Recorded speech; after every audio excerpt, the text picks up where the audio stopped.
Press Lord सभी भाई और बहनों के लिए आज मैं मेरे मम्मी का वीडियो बनाने जा रही हूँ। कैसे मेरे मम्मी को जीसस क्राइस्ट या यीशु मसीह ने साल्वेशन दिया, ये मैं आज रही हूँ। लास्ट टाइम मैंने चर्च को गया और कैसे चेंजेस मेरे लाइफ में आए वो मैंने शेयर किया है। और आज मेरी मम्मी का ऐसे मैं चर्च को जाती रही।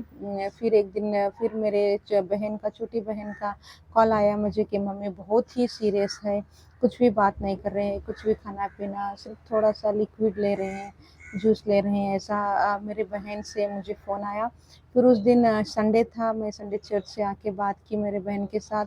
फिर मुझे बहुत ही बुरा लगा और उस समय मुझे थोड़ा सा बेसिक पता चल गया था कि साल्वेशन क्या है। यीशु मसीह को मानने से हम लोग जन्नत जाएंगे या परलोक जाएंगे, ऐसा मुझे पता चल गया था। फिर मैं सोचने लगी। फिर मेरे आंटी और मेरे पास्टर अंकल को मैंने कॉल किया कि कैसे भी करके मेरे घर आज शाम को जाना है और मेरी मम्मी के लिए भी यीशु मसीह के बारे में बताना है। मेरी मम्मी लास्ट स्टेज में है, पता नहीं कब क्या हो जाएगा। फिर मेरे अंकल मना कर दिए, क्योंकि अभी भी तूने ऐसे चर्च को आ रही है, ऐसे आप मुसलमान हैं, आपके घर को जाना इतना ईजी नहीं है, बहुत ही डेंजर है, कुछ भी हो सकता है। और मैंने एक छोटे बच्चे के जैसा बहुत ही जिद किया उनसे, नहीं मेरे मम्मी को जाके हम यीशु मसीह के बारे में बताना है, हम जाना ही अंकल, आप क्या करोगे कैसे करोगे मुझे पता नहीं है, लेकिन जाना ही है घर पे। लेकिन मैं रोने लगी फ़ोन पे।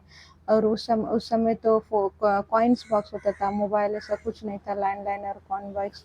फिर मैंने कॉइन बॉक्स से कॉल करके बात किया मेरे पास्टर अंकल से। मैंने बहुत ही ज़्यादा जिद करने लगी और रोने लगी। फिर वो फाइनली मान गए, ठीक है बोल के। हमारे चर्च में 2 भैया लोग थे, वो बहुत ही प्रेयरफुल और प्रेज एंड वर्शिप और वर्ड ऑफ गॉड बाइबल के बारे में बहुत अच्छा बताते थे। और एक भैया है, मुझे बहुत ही हेल्प किया है, उन्होंने मुझे अपना नाम बोलने से मना कर दिया है, परमिशन नहीं दिया है। वो बहुत अच्छे इंटरनेशनल मिनिस्ट्री में है, उन्होंने मुझे बहुत इमोशनली हर एक, मुझे एक बहन से भी ज़्यादा उन्होंने मुझे हेल्प किया है।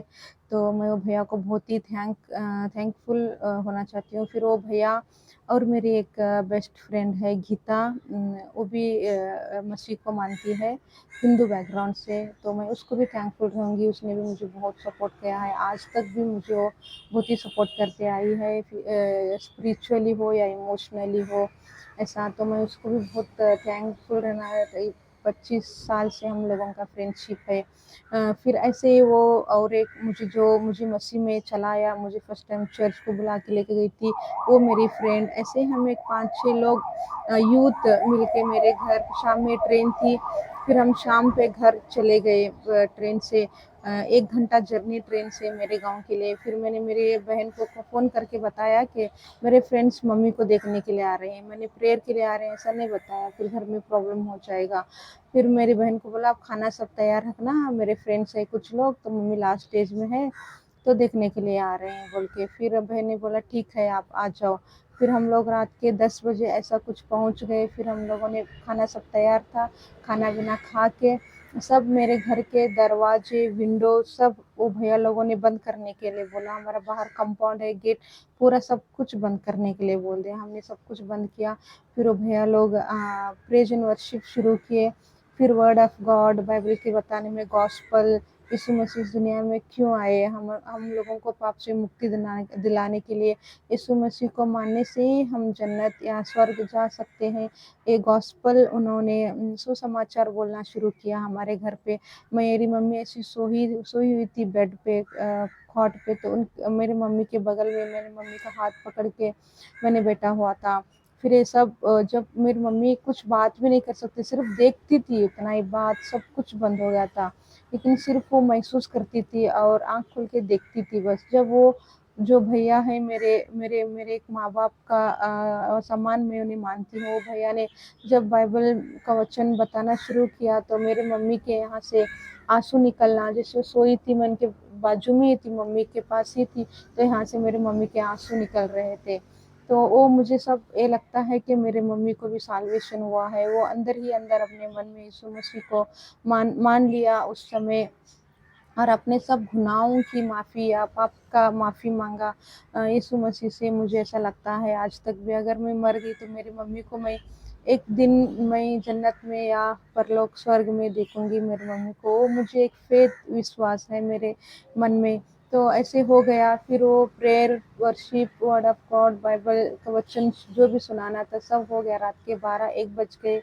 फिर वो भैया लोगों को हमने सोने का सब इंतज़ाम किया, वो सो गए लेकिन मैं नहीं सो गई रात में। मैं मेरे मम्मी के बाजू में, पास ही में मेरे मम्मी का हाथ थाम के पकड़ के मैं बैठी रही थी।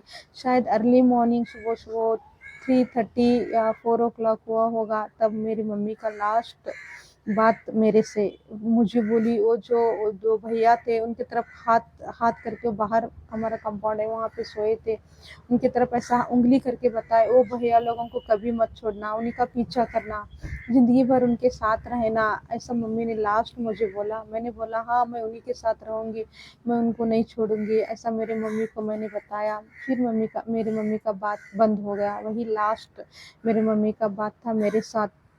उनका बातचीत सब कुछ बंद हो गया था, लेकिन पता नहीं उन्होंने ऐसे कैसे बात की, मुझे आज तक भी वो हैरानी होती है। फिर मैंने बताया, फिर हम सुबह 5 बजे 6 बजे का बस था, ट्रेन था 5:30 6 बजे का। फिर हम वापस, जहाँ पे हम चर्च और मैं हॉस्टल में रहती थी, फिर हम लोग वहाँ वापस चले आए। फिर वो अपने अपने घर चले गए। फिर मैं तैयार होके हॉस्टल से कॉलेज, 9:30 को मेरे कॉलेज था, 8:30 को मुझे हॉस्टल छोड़ना है था, तो मैंने भी चली गई। फिर मंडे मॉर्निंग था, मंडे सुबह 10 बजे या 10:30 बजे मेरी मम्मी इस दुनिया से चले गए। मतलब उर्दू में बोलते हैं उनका रूह कबूल हो गया, मतलब वो डेथ हो गए।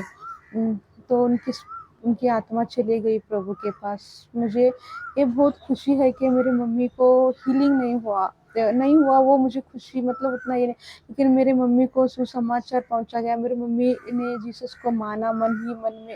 मुझे वो बहुत खुशी है, क्योंकि मेरी मम्मी को जन्नत या स्वर्ग मिल गया। मुझे वो हीलिंग से ज़्यादा मुझे उसकी आत्मा, उसकी जो रूह है वो परलोक चले गई ना, वो मुझे बहुत खुशी।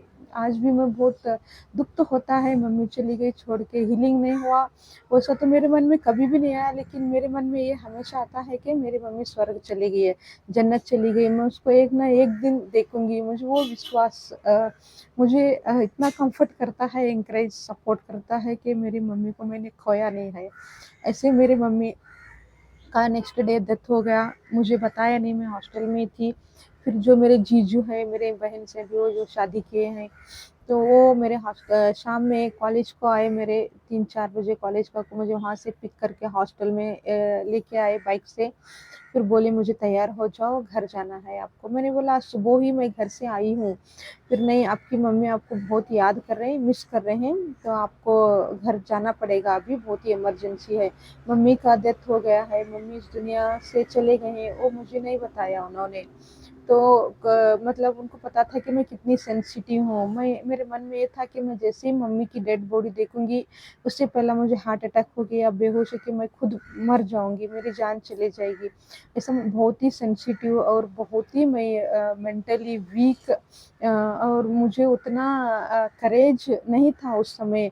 अभी मैं थोड़ा हो गई हूँ 50%, मैं बहुत ही चेंज हूँ, और 50% मुझे चेंज होना है। अभी मैं सोशल मीडिया में सब में आ रही हूँ, तो मुझे करेज आ रहा है, ज़्यादातर लोगों से मिलती हूँ। तो उस समय मैं पूरा जीरो थी, मुझे बहुत ही डर डर डर, हमेशा मैं डरती रहती थी, उतना करेज मेरे अंदर नहीं था, बहुत ही सेंसिटिव थी। अभी भी मैं थोड़ा सेंसिटिव हूँ, थोड़ा ओवरकम करने की कोशिश कर रही हूँ। उस समय तो मैं मर ही जाऊँगी ऐसा था, लेकिन जब मैं चर्च को जाना शुरू किया और मसीह को मानना शुरू गया, तो डर सब मेरे से थोड़ा चला गया। जैसे मेरे जीजू आए, मुझे लेके गए, फिर वो लेके मुझे होटल चले गए, फिर उन्होंने बोला आप खाना खा लो, फिर हम जाएंगे। हाँ ठीक है बोल के हम होटल में गए। उन्होंने मेरे लिए बिरयानी ऑर्डर किया, तो मैंने बोला आप भी खा लो, वो बोले नहीं, मना कर दिया, मुझे भूख नहीं, मैं घर से खा के आया, आप खा लो।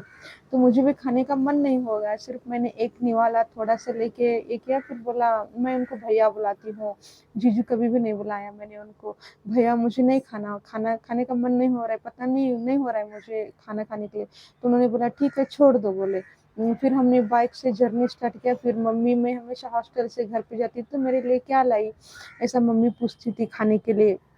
तो मैंने मेरे जीजू या मेरे भैया को बता दिया कि मम्मी घर जाने से मुझे पूछती है खाने के लिए क्या लाई, तो यहाँ का स्पेशल कुंदा है, मैं कुंदा मिक्सचर ऐसा कुछ तो ले लूँगी मम्मी के लिए। वो पूछती है ना, जैसे मैं एंटर होती हूँ तो मुझे क्या लाई, ऐसा एक बच्चे के जैसा मुझे वो पूछती है।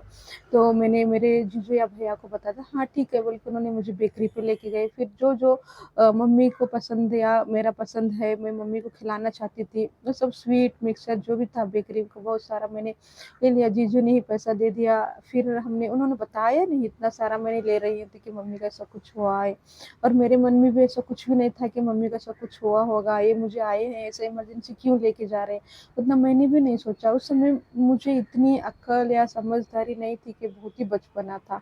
अभी भी सोचती हूँ बहुत बचपना जैसे ही हूँ अभी भी, लेकिन उस समय बहुत ही छोटी और उम्र भी बहुत छोटी थी मेरी। तो फिर मुझे लेके हमने शाम के 6-7 बज गए, फिर हमने जर्नी स्टार्ट किया बाय बाइक। बाइक से थोड़ा ज़्यादा टाइम लगता है, 2 आवर्स ऐसा। फिर अंधेरा हो गया। वो शॉर्टकट जाने के लिए कहाँ-कहाँ पे हम रात में करंट नहीं था, छोटे-छोटे गाँव से हम जा रहे थे क्योंकि जल्दी घर पहुँचना है। तो रात के 10-11 बज गए, तो हमने बाइक से गिर गए दोनों। लेकिन by the grace of God हमको कुछ भी थोड़ा सा भी स्क्रैचेस नहीं आया। लेकिन हम जैसे ही घर पे, मैं मेरे भैया के साथ जीजू के साथ जा रही थी बाइक में, मुझे थोड़ा सा भी दुख दर्द गम ऐसा कुछ भी नहीं था। मेरे मन में एक खुशी थी, समाधान था, पीस था। और एक कन्नड़ा में सॉन्ग है, संतोष कते मीन्स खुशी उभर के आएगी, खुशी उभर के आएगी। वो सॉन्ग्स हमेशा मेरे मन मन में चल रहा था, मेरे दिल में चल रहा था। वो गाने के साथ ही हम रात को 11 साढ़े 11 12 बजे के अंदर हम नाइट में पहुंच गए। जैसे ही थोड़ा रोड मेन से थोड़ा सा एक 5 मिनट अंदर मेरा घर, जैसे ही मैंने बाइक से उतर के अंदर घर पे जाना शुरू किया, तो देखा बहुत सारे मेरे मामा लोग, मामा के बच्चे, क्योंकि मेरे मम्मी के गांव में ही हम लोग रहते हैं। मेरे नानी नाना बहुत सारे, क्योंकि मेरे मम्मी का खानदान बहुत बड़ा है। सब लोग भीड़ मेरे घर के सामने सब लोग खड़े थे। मुझे शॉक हो गया। मैं समझ गई उस समय कि मम्मी को कुछ तो हुआ है, क्योंकि रात के 12 बजे इतने सारे रिलेटिव्स, कोई कोई गांव से भी आ गया है, क्योंकि सुबह ही मम्मी की डेथ हो गई थी। तो मुझे बहुत लेट मैं घर पहुंची। तो जैसे ही हमारा पहला कंपाउंड है, कंपाउंड के बाद हमारा फर्स्ट हॉल रूम आता है, कंपाउंड से एंट्री करके मैं हॉल रूम में चली गई, तो मम्मी को वहाँ पे डाला गया था नीचे ज़मीन पर। सब मेरे मेरे भाई बहन सब कुछ रो रहे थे। मुझे जैसे मैंने सोचा था कि मैं मम्मी की डेड बॉडी देखते ही मुझे हार्ट अटैक हो जाएगा, मैं मर जाऊंगी, मैं कोलैप्स हो जाऊंगी, ऐसा सब कुछ भी नहीं हुआ। माँ है ना, तो रोना तो बहुत आया, रोया मैंने बहुत बहुत बहुत, मतलब इतना रोया, बहुत रोया। लेकिन मैं ऐसा मुझे कुछ नहीं हुआ जैसे कि मैं कोलैप्स हो जाऊंगी, मैं मर जाऊंगी, मुझे हार्ट अटैक हो जाएगा, ऐसा कुछ नहीं हुआ। फिर 5-10 मिनट के बाद सडनली मैंने मेरे फादर, मेरे अब्बा जी को देखा, तो बहुत दुख हुए। फिर उनको हग करके मैंने बहुत रोया। ऐसे मेरी मम्मी की डेथ हो गई। फिर ऐसे मेरी मम्मी की डेथ हो गई। ऐसे यीशु मसीह ने मेरी मम्मी को छुआ। तो मैं क्या बताना चाहती हूँ कि अगर यीशु मसीह हम लोगों को साल्वेशन देना चाहते हैं, या वो हम लोगों को स्वर्ग पहुंचाना चाहते हैं या जन्नत पहुंचाना चाहते हैं, तो वो कैसे भी हम लोगों के लिए रास्ता बना ही लेते हैं। अपने बच्चों का वो हाथ कभी भी नहीं छोड़ते। वो हमेशा यीशु मसीह ना हम लोगों को आगे बढ़ाते ही जाएंगे, और मैं आगे बढ़ते ही जाऊंगी। नेक्स्ट वीडियो में मैं इसके बाद का मैंने वीडियो लेकर आएंगी। Thank you so much, God bless you all, thank you so much. मैं बहुत ज़्यादा इमोशनल हूँ, तो इमोशनल होती हूँ, please don't mind, God bless you all.